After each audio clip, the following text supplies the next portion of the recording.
School सबकी life का एक बहुत अहम हिस्सा होता है। यहाँ कई सारी खट्टी मीठी यादें बनती हैं, बदमाशियों की, पनिशमेंट्स की, दोस्तियों की। लेकिन किसी किसी के लिए ना स्कूल लाइफ बस एक ट्रॉमा बन के रह जाती है। ऐसे ही एक लड़के की कहानी आज मैं सुनाने वाला हूँ। तुम्हारे क्लास में भी होगा ना वो लड़का, अकेला सा, रोज एक कोने में बैठता था। शायद उसके ज़्यादा दोस्त नहीं थे, बहुत कम बोलता था और सब कुछ चुपचाप सह लेता था।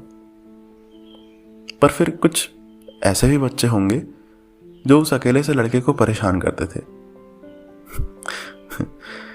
मैं वही लड़का हूं। नहीं, वो अकेला कोने में बैठने वाला नहीं, बल्कि मैं वो हूं जो उसे परेशान करता था। आई वॉज अ बुली। आज यूं ही फेसबुक स्क्रॉल करते अचानक उसका नाम देखा और उस नाम के साथ वो सारी पुरानी यादें ताज़ा हो गई। कैसे हम उसे हर रोज परेशान करते थे। कभी उसकी शर्ट खींच लेते तो कभी उसका टिफिन खा लेते थे, कभी उसकी किताबें फाड़ देते तो कभी उसके बालों पे च्युइंगम चिपका देते। ये सब करके हमें क्या हासिल होता था? बस मस्ती के लिए? क्या हमें सही गलत का फर्क नहीं मालूम था या उसकी परवाह नहीं करते थे?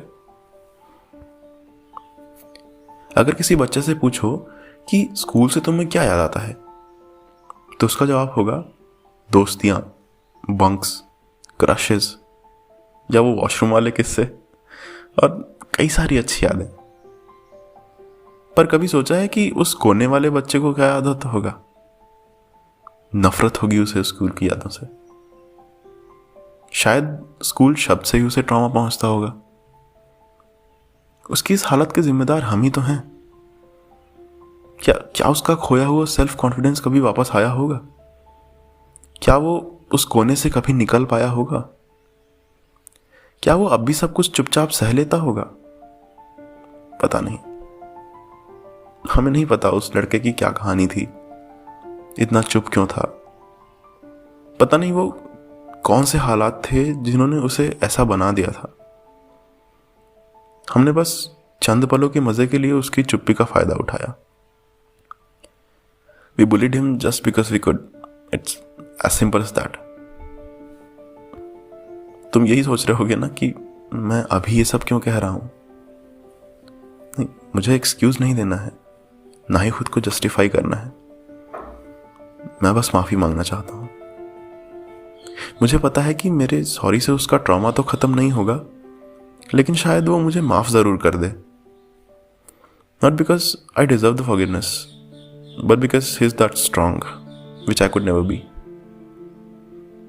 मैं उसकी जगह होता तो शायद कभी नहीं सह पाता। जो हमारे लिए मजाक था वो उस लड़के के लिए एक सजा बन गई। अगर मुझे उस समय इसका एहसास होता तो शायद हालात कुछ बेहतर होते। पर कहते हैं ना, kids never too late to say sorry. So I was a bully and I am sorry.